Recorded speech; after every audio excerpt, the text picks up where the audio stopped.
Space may seem so very far away, alien, and beyond reach. We will put a man inside and then we'll do it. But one man is undaunted. It's all about the mind, the heart, and the guts. We have to start by believing in ourselves. In 2013, he undertakes a quest to send the first Singaporean to space. He's faced difficulties, rejections, and dejection. There's no excuses to give, okay? There is a problem. But he is pressing on in what seems to be an impossible mission to prove one thing. I want to show that we Singaporeans can do this.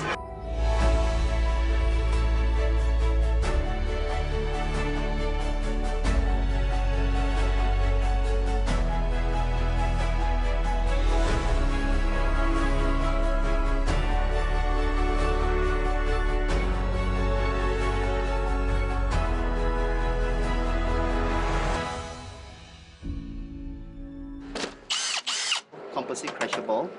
Then they're going to fix the fiberglass together. And once this is done, the system is complete. Lim Seng has a big dream.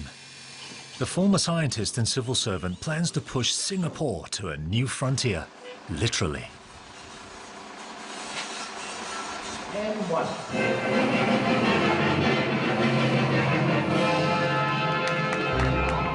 In 2013, funding the project mostly on his own, he announces that Singapore is going to the edge of space. He vows to send a Singaporean toward the stars within 2 years, aboard a capsule designed and built locally. I think technically, scientifically, with a good team, I can do it. Boldly, the 57-year-old commissions 3 capsules. 4,000 meters again, then 8,000 meters, then higher and higher. And he starts recruiting a team. But the whole purpose of this exercise is to run as a team. There will be no first and no last because it is really for endurance and to build up your stamina. Training begins immediately to develop the strength and skills needed to survive outside the Earth's atmosphere. When you go high into space, you are lack of oxygen. So it is very important to allow enough supply of oxygen for the guy to breathe for the period of the mission. The venture rides a sine wave of ups and downs. Things are not always logical. The logical thinking is good, but it is only necessary, but mathematically not sufficient. Sometimes we must listen to our heart and just jump. I want to show that we Singaporeans can do this. In fact, I must say that I even sometimes felt that I meet more clever people in Singapore than I meet around the world. So we have the talent. But the endeavor comes to grief. Mishaps, mistakes, and plain bad luck strike again and again. Now that I look back, it is totally illogical. It is totally illogical. I tell you why. Because at that point in time, I don't have airspace approval. I don't have space suit approval. I don't even have a team. But as Lee Kuan Yew said, sometimes you need some crazy people.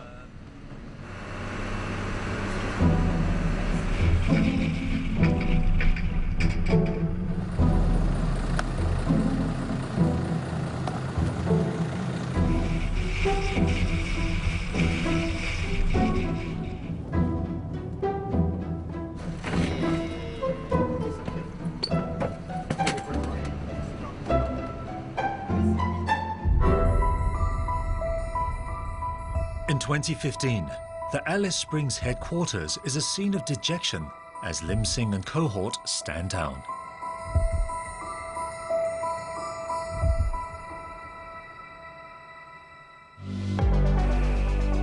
But hope rebounds. We intend to add on another 2 ropes on each side.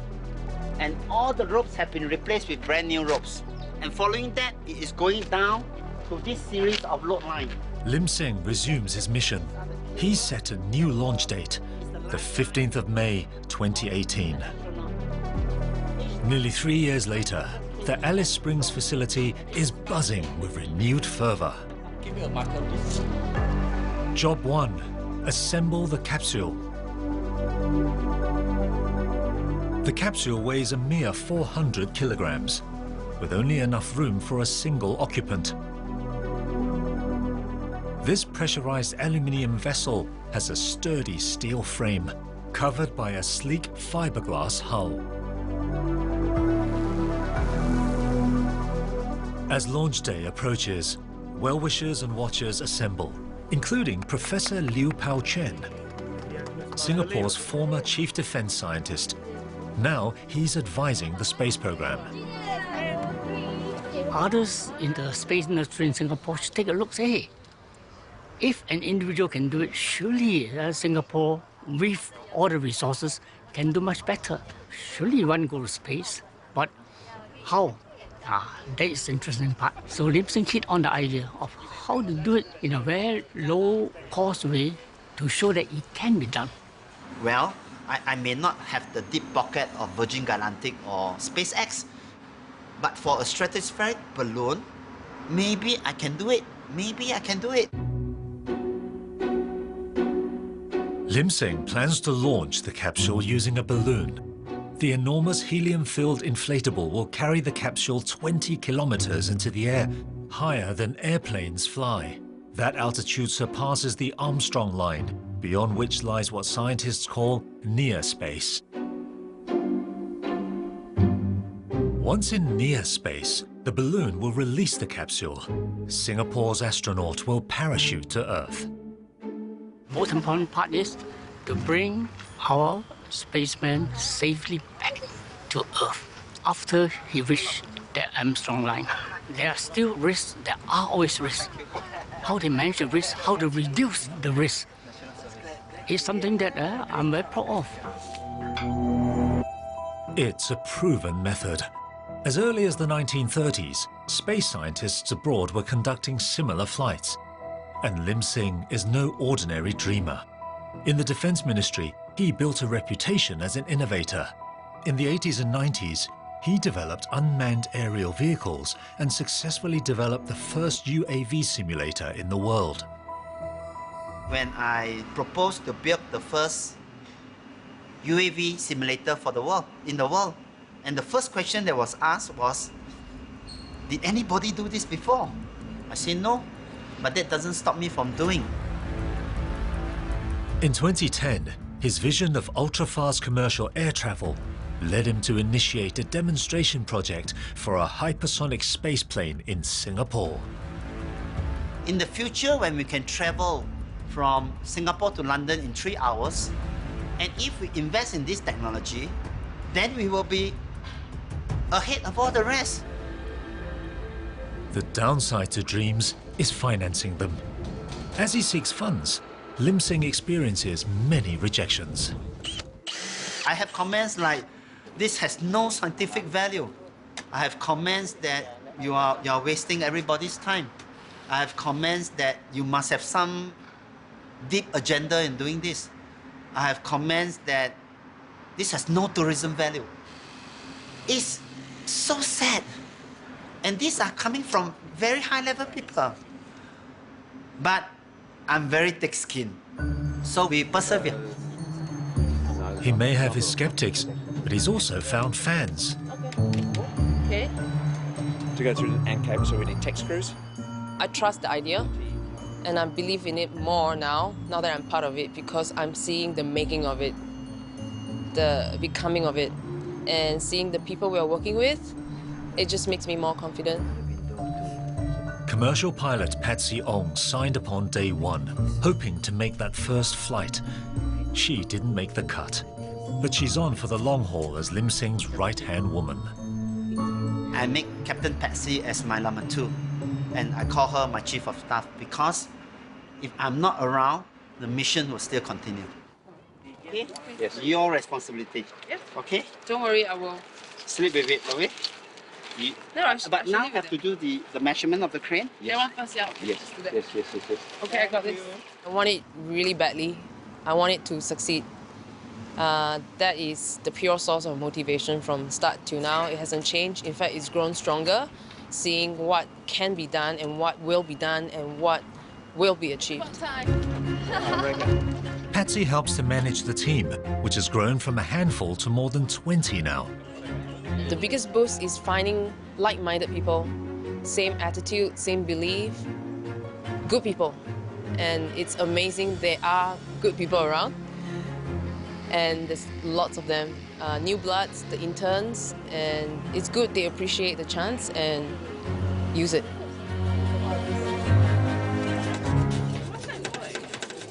Interns Sujin, Lionel and Glenn emerged first in a school business competition Lim Seng held.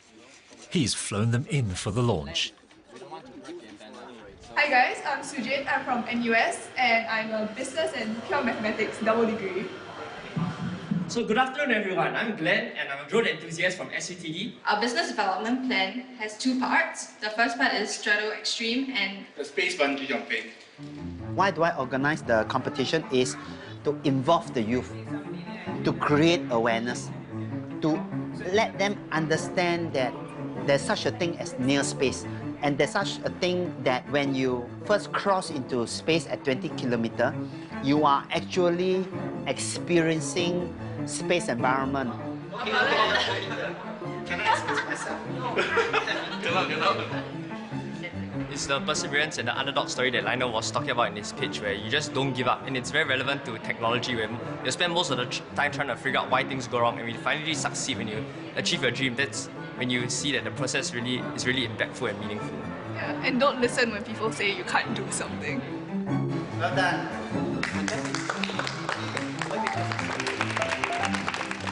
Why do I choose that particular team? It is because you can see their passion. You can see their enthusiasm in the energy they present and share their idea. I'm literally getting goosebumps now because I really feel quite a bit for what they are doing. I think the future is built by people who are willing to try and fail.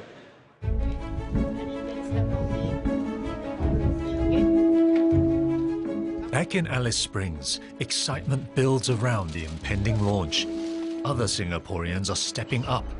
One of them is entrepreneur and web developer Samuel Koh. Good job. It was in 2013, I chanced upon a newspaper article about Lim Seng and this project. I felt that it was so meaningful that Singaporeans could be doing something like that. And I felt we could give Singaporeans a chance, right, to contribute to this project in big or small ways.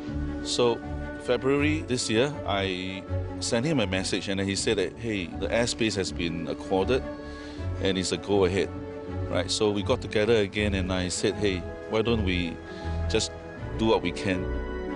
2 months to launch, Samuel recruited volunteers to support the mission. He had an idea: give the capsule a human touch with youngsters' art.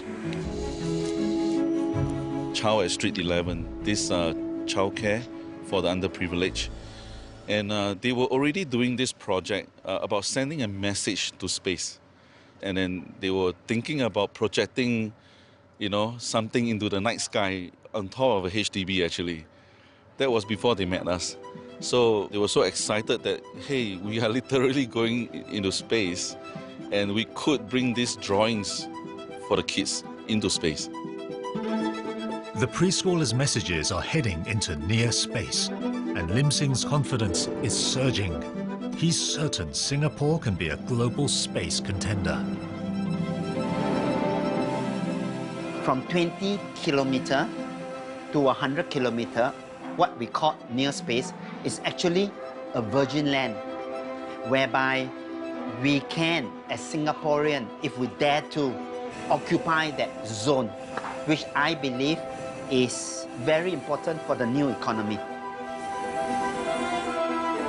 In the race to enter space, near space has not gotten its fair share of attention. Planes can't fly there, too high.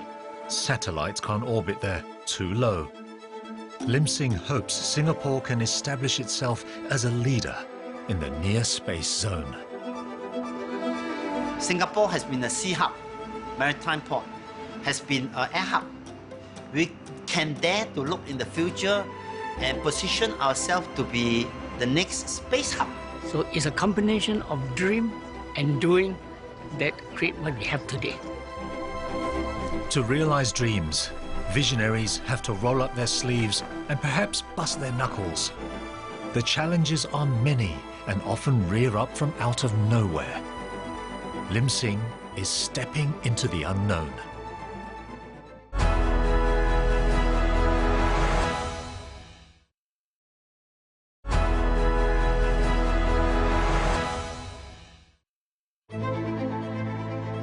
At Alice Springs, space pioneer Lim Seng and his team are 5 days from liftoff. Momentum is building, energy is high. The focus is entirely on pilot Yip Chuang Sin. Pretty much everything else is taken care by everybody. I don't actually have much to do. But, well, I'm the guy in the capsule, okay, and what I do, I'm a Star Wars fan. I grew up loving Star Wars, you know, so look through those movies, looking at alien worlds and all that. I mean, you know, there's life other than Earth, so I've always dreamt of going out there to explore the unknown.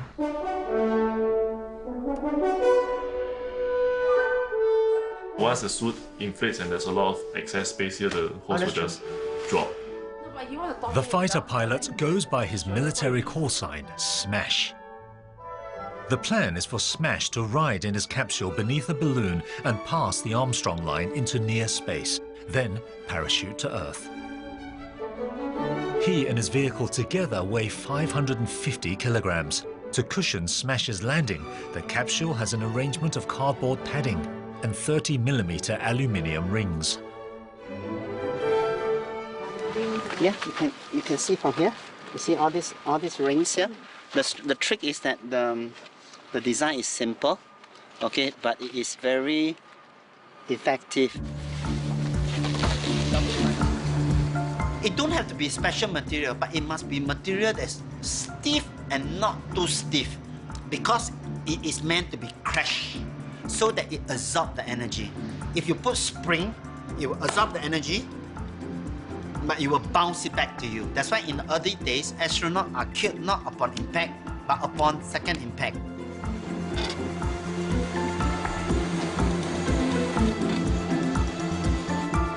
Good. As the team presses on, Smash sets aside all concerns but the day's tasks, practicing the flight safety protocol in his spacesuit and capsule. I think the team has put in a lot of preparation into this, so I feel that we are very prepared.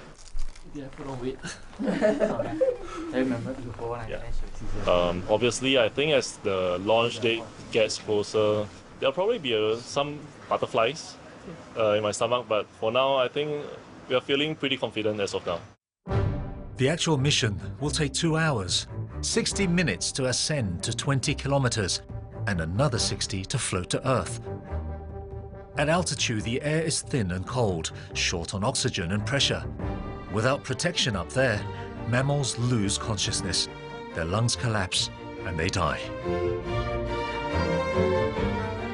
To protect Smash, the team has pressurized its capsule and flight suit. It is absolutely airtight, and the leak rate is measured to be 39 millibar over 5 hours. That is like you climb up Kuala Lumpur Twin Tower, and you don't wear a spacesuit going up there. So actually, technically, you can wear a t-shirt, not a spacesuit, to go inside the capsule.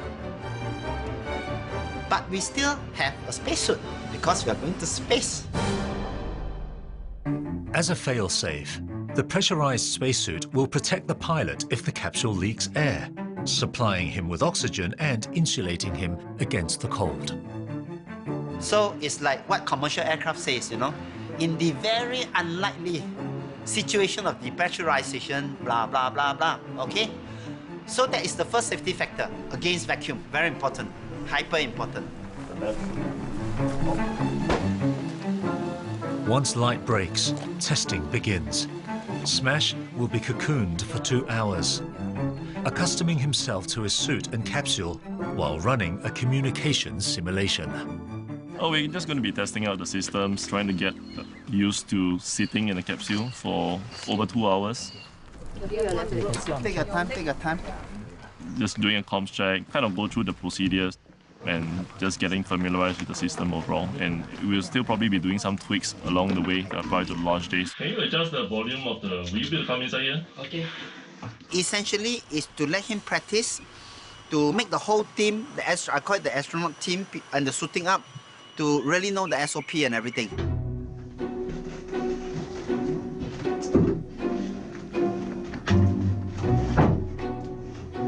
Smash is poised and at ease, but things on the ground aren't. Yeah, the hose has dropped somewhere into the suit.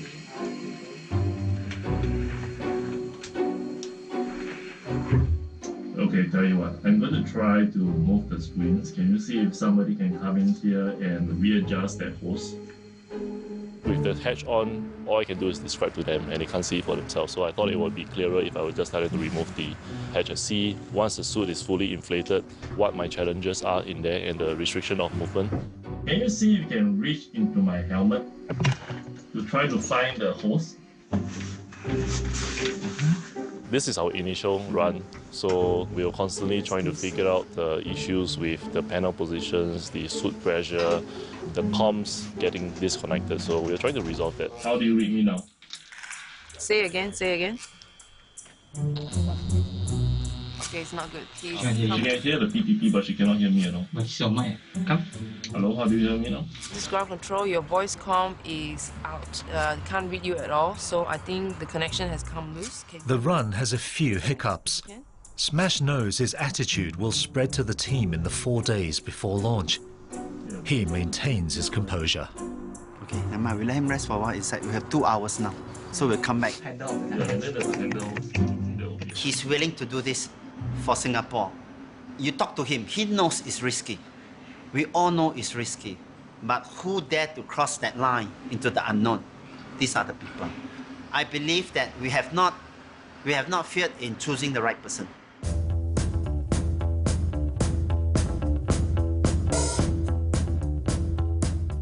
Smash has experience and credentials. He's been flying for the Singapore Air Force for more than 20 years. But he still had to qualify for the mission. In 2013, Lim Seng held pilot recruitment trials. 150 applicants tried out. 26 made the first cut. Tough tests that involved paragliding and deep-sea diving. Smash was a standout throughout. I like to organize social events to observe the body language and behavior of the people.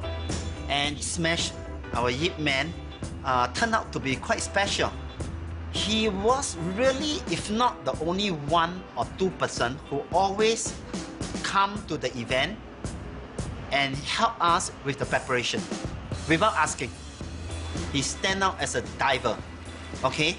Very calm, very humorous, very smiley, very composed, very confident. We just try, remove the tanks, and put you over. We try to prevent the zip from touching the water and just see how it holds up. If you put everything together with his credential as an F-15 commander, he's really one up. And then, as I jokingly say, he's also quite handsome, okay? Looking at the team members, everybody is very capable. Everybody stood an equal chance, in my opinion. I'm just very humbled that he chose me among the rest. The launch was meant to mark Singapore's 50th birthday in August 2015. But bad breaks prevented that. One incident remains vivid in their memory. It's 2015. Engineers from Tata Institute are helping with a test flight, sending 3 lab rats aloft. The animals will undergo the same stresses that a human pilot would. Their survival will suggest the capsule can sustain a human passenger.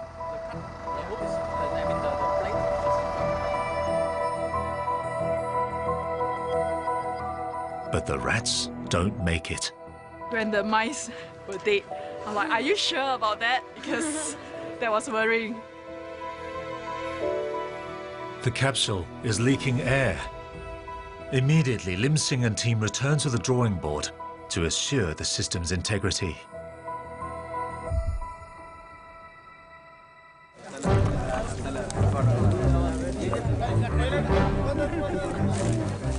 On a second high-altitude rat run, the furry co-pilots come back alive. Great. Successful. One small step for rat, one giant step for Lim Seng's program. Thanks. Vacuum is important. That was what killed the rat, depressurization. So you need to build the capsule to be absolutely airtight and yet easy to open. It's been nearly 2 hours. All this time, Smash has been tucked inside the capsule. He emerges, ready for a good stretch. His wife Cindy is excited but jittery. I think I was the one who's noticed the article in the newspaper and suggested he try for it. And so I guess there are a lot of fears, there are a lot of worries because nobody has done this before in Singapore. So at the end of the day, I guess because I'm the one to give him that article, I just have to accept it. I'm a bit worried about him because it's my dad and he's going up by himself. But I'm also excited because he's the first Singaporean to do it. For this current trip, he started getting all the fire retardant materials to wear. That got me a bit worried too. But I guess he said it's safer than flying, so it better be that way. We have a 4-ton so-called suspension carrying a 750 kg, all right? And therefore, it will have a safety factor of about 6 times. The original plan was do it in 2 years. You couldn't do it in 2 years. What? Give it up? No. So we will keep persisting as we have persisted for 5 years. I think it's good that we didn't rush headlong into it at a point of time, and I think now we are finally ready. 48 hours to launch. All is in order. The team is more prepared than ever.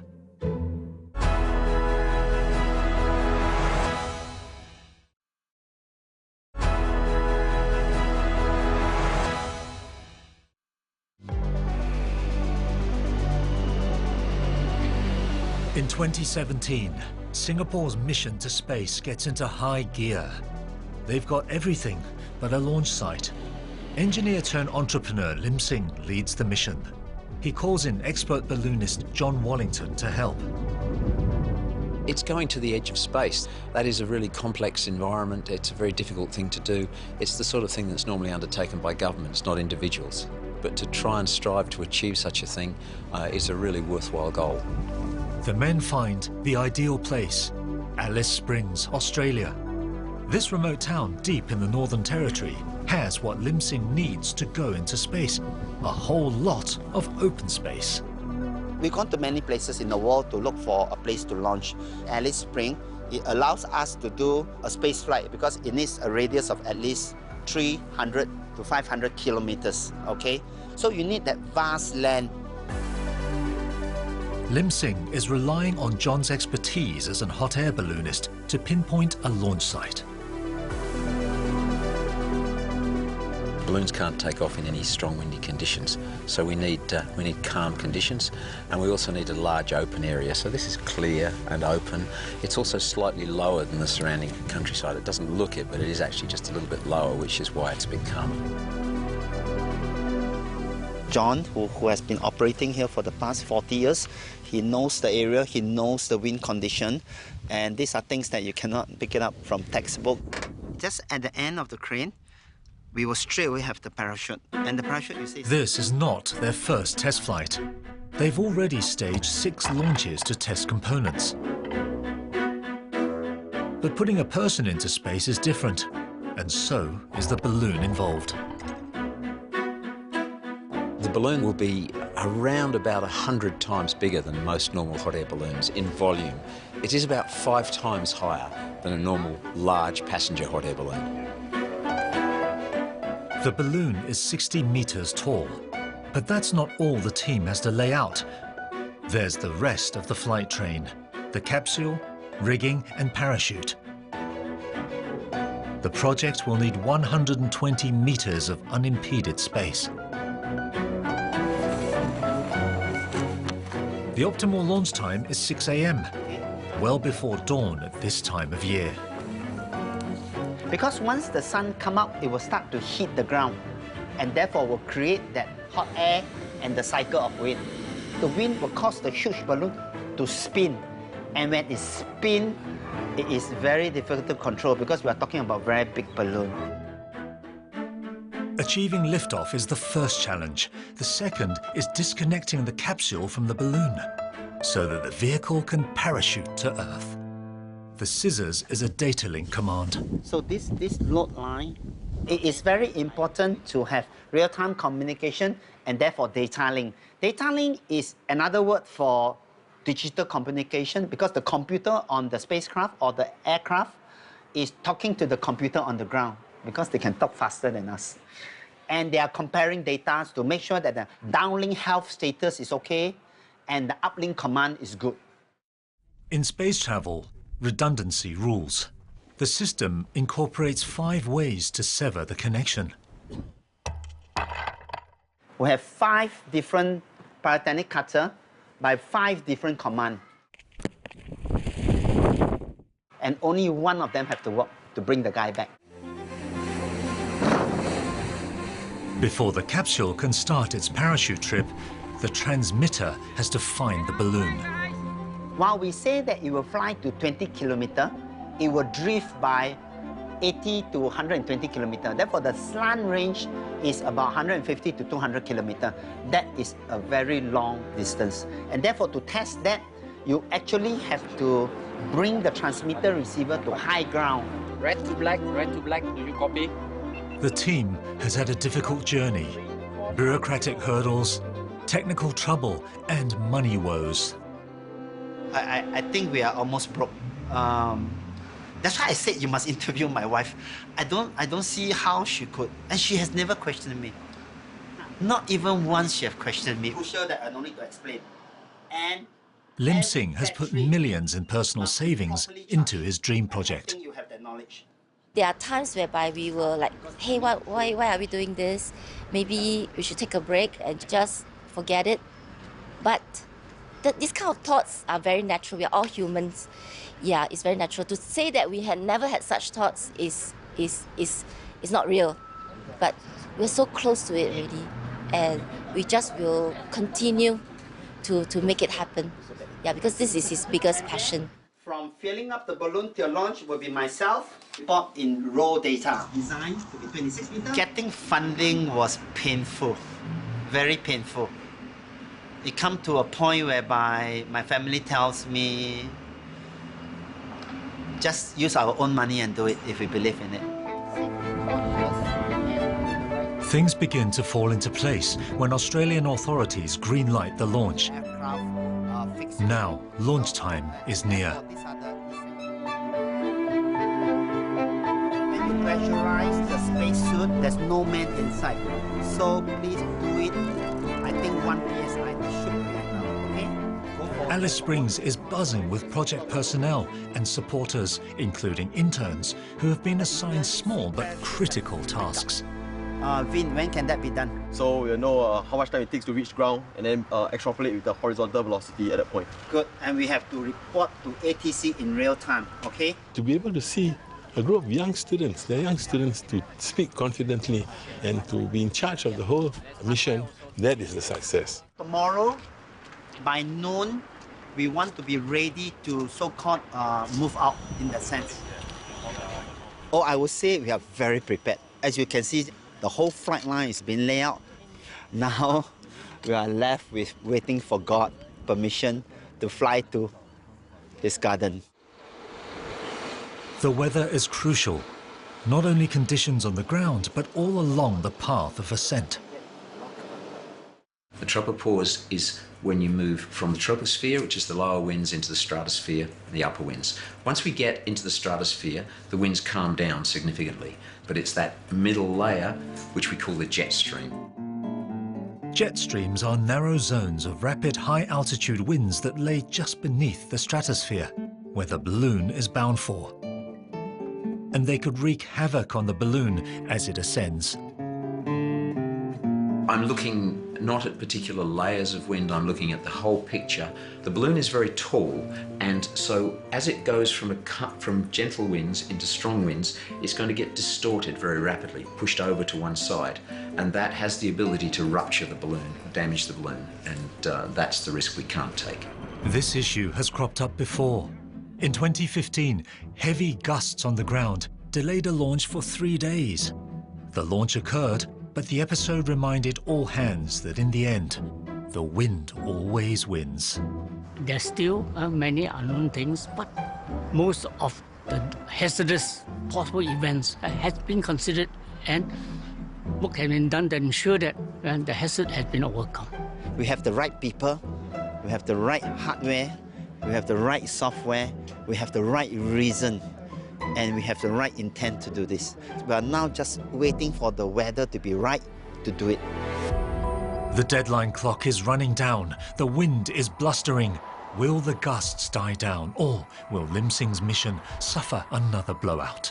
This is doing the right thing. It is about safety. It's about flight safety. It's about putting smash and getting him back.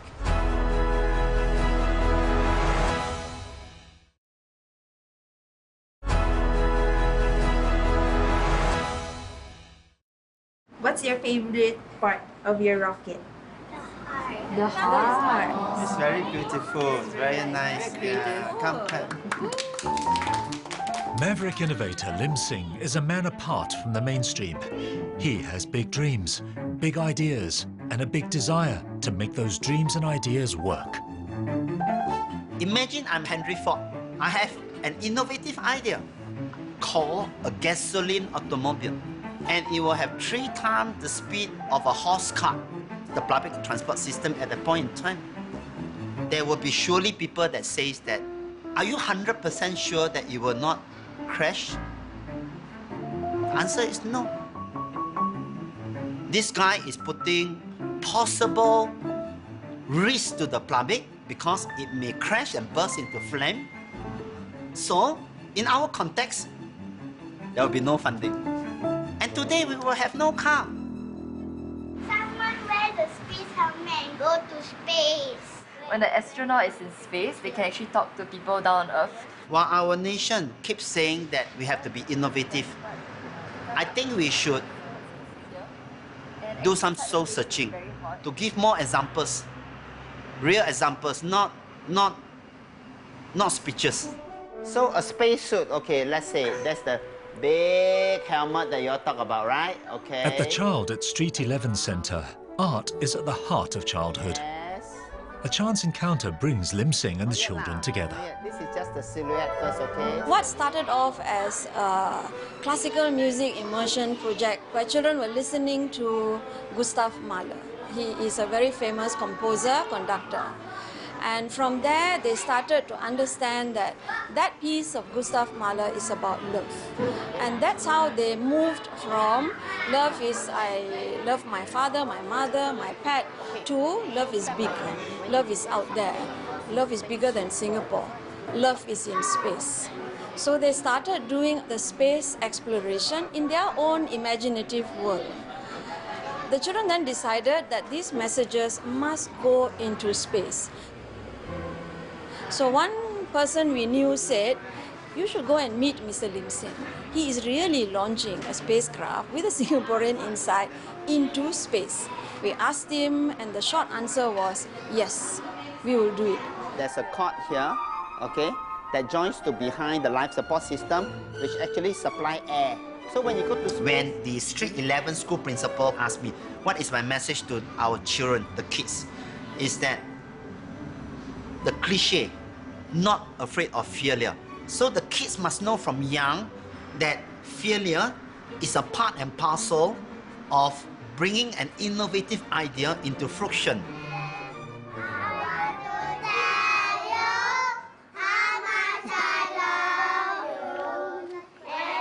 Well-intentioned as his idea is, its realization continues to evade Lim Seng. With launch less than a day away, Lim Seng breaks the news. The winds are too much. The launch is off. This is not a failure to launch. This is doing the right thing. It's about flight safety. It's about putting Smash and getting him back. If there's one guy who wants to push ahead, it's myself. But it comes to my senses on the 13th, 2 days before, that we have to be wise over the whole thing. So we have to bite the bullet to abort the mission. It is a success in his own way, and be proud of it. I think we dare to do it, and we dare to abort when necessary.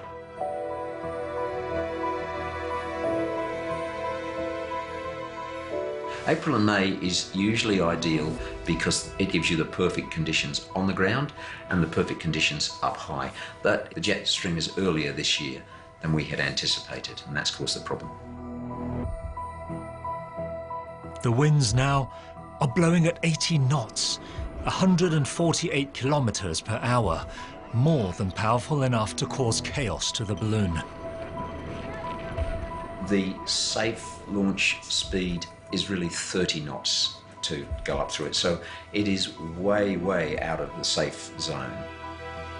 We started looking at the weather forecast even a week before I arrived in Alice Springs. So I've seen the tendency of the wind to be too strong. We say that let's allow the main team to come because it's a lot of money involved, to hope that it was the usual 15 days cycle, that it will come down. We all discussed about it every day. In fact, every 6 hours. We had a look again and again, and unfortunately, it didn't come down. It kept picking up, and it became broader and broader over the region. So as we narrowed down to 5 days before, 3 days before, 2 days before, the trend was consistent and way too strong. So that's when we realized, wow, it's impossible to launch. I have lots of content. We must be very clear what are the new things to handle. We can't be romantic and keep looking at old things, okay? So this is done. It is absolutely necessary. We will not risk a life in order to just complete a mission to demonstrate that technically it's possible. It's not enough technically possible. It must meet all the conditions for the flight. To be fair to us, we have been monitoring this for the past few years here at the same spot at the same time, and it's the best time to launch. We came here and this happened, okay? We have to... They planned, they sweated the details, they came to the outback where the winds blew everything away. The team totally understand. Though a little bit disappointed, they didn't actually give up what they're doing.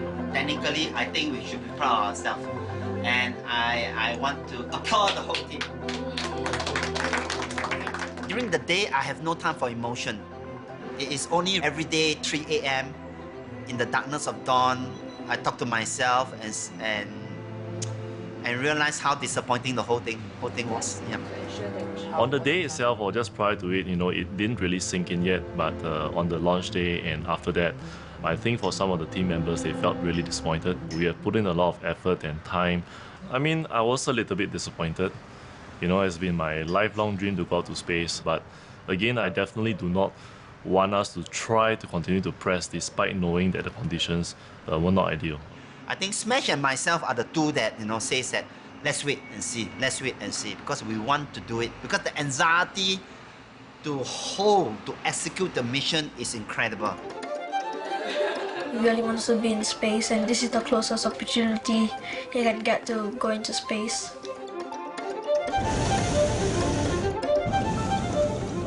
On launch morning, when he should have been riding into near space, Smash was still on Earth, scanning the planet's surface from a balloon gondola.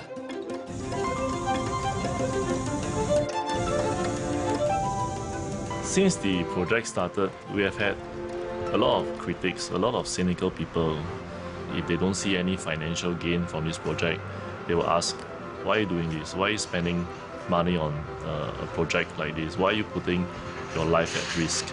But those comments, well, I mean, it's natural. I don't blame them. And we just learn to take it in our stride. So this whole journey has been not easy, not easy. Sometimes I wake up, I tell myself, gosh, you know, what did I get myself into, you know? I think I found the right word. I think it's my calling. The weather report is discouraging, and waiting it out is not an option. The next launch window is at least 6 months' time.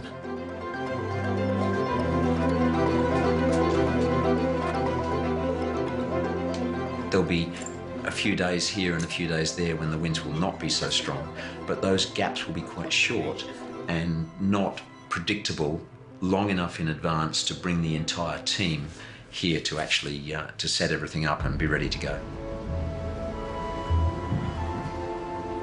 Spirits are low in Alice Springs, but the will to go on is still strong. The launch is delayed. The mission is not aborted. The mission continues. So it's no question of where succeed, it's a question of when. We'll continue. We make things happen. That is Singapore. We don't give up. From February 2013 to now, the things we have gone through as a private team of people, I tell myself we must press on, we cannot give up. Because if we don't do it, I don't know who will do it. It's that journey that's important. And what is the main ingredient in that journey is that you must keep doing. It's only in doing that there will be mistake. And it is only in mistake and failure that you can correct and do better. Setbacks, disappointments, and tested faith. It's been a long and rough ride, but the team's not done yet. They are in it for the long, high haul.